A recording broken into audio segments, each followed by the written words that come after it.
A fight for independence, the Balochistan Liberation Army. The Balochistan Liberation Army, or BLA, is a militant separatist group. It operates in the Balochistan province of Pakistan. The BLA's primary goal is to establish an independent Baloch state. They believe that the Baloch people have the right to self-determination. The group emerged in the early 2000s, rooted in decades of perceived injustices. These include political marginalization and economic exploitation by the Pakistani state. The BLA's ideology centers around Baloch nationalism, claiming a distinct cultural and historical identity.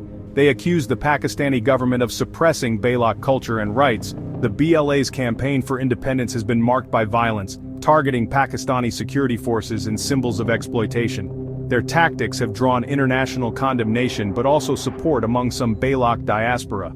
The BLA's struggle continues to be a source of instability in the region, challenging the Pakistani government.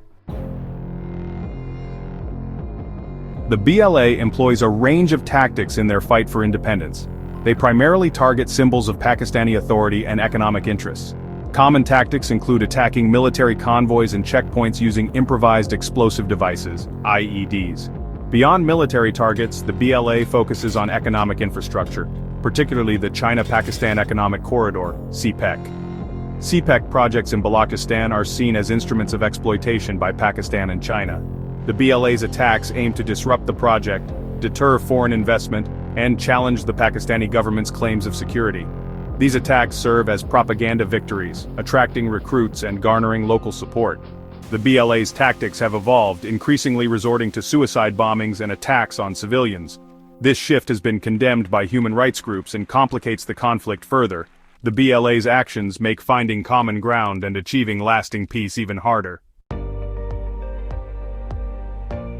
To understand the BLA's resilience, one must examine the socio-economic realities of Balochistan. The province is rich in natural resources, including natural gas, minerals, and a significant coastline. However, Balochistan remains Pakistan's most underdeveloped province, suffering from high poverty rates and inadequate infrastructure. This disparity fuels the sense of injustice felt by many Baloch people. The Pakistani government's policies have exacerbated these grievances, with Balochistan's resources benefiting other parts of Pakistan.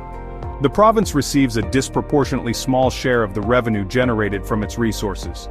The arrival of CPEC has further inflamed tensions, viewed by many Baloch as a new form of colonialism. The lack of transparency and limited economic benefits from CPEC projects have fueled resentment. This mix of economic deprivation, political marginalization, and cultural alienation creates fertile ground for the BLA's ideology. The group exploits these grievances to recruit new members and garner support from disillusioned communities. Pakistan has responded to the BLA's insurgency with a heavy hand. Numerous military operations aim to suppress the insurgency and restore government control. The Pakistani military employs tactics including targeted raids, aerial bombardments, and large-scale troop deployments. While these operations have inflicted losses on the BLA, they have also come at a high cost. Human rights groups accuse the Pakistani military of widespread abuses, including extrajudicial killings and enforced disappearances. The military's operations have displaced thousands of civilians and created a climate of fear. The Pakistani government argues that its counter-terrorism measures are necessary to combat a violent insurgency. However, the lack of accountability and media restrictions raise concerns about the true extent of the situation. The ongoing conflict and heavy-handed measures have had a devastating impact on Balochistan. The violence has claimed thousands of lives, deepening divisions between the Baloch and the Pakistani state. This situation makes a peaceful resolution to the conflict even more elusive.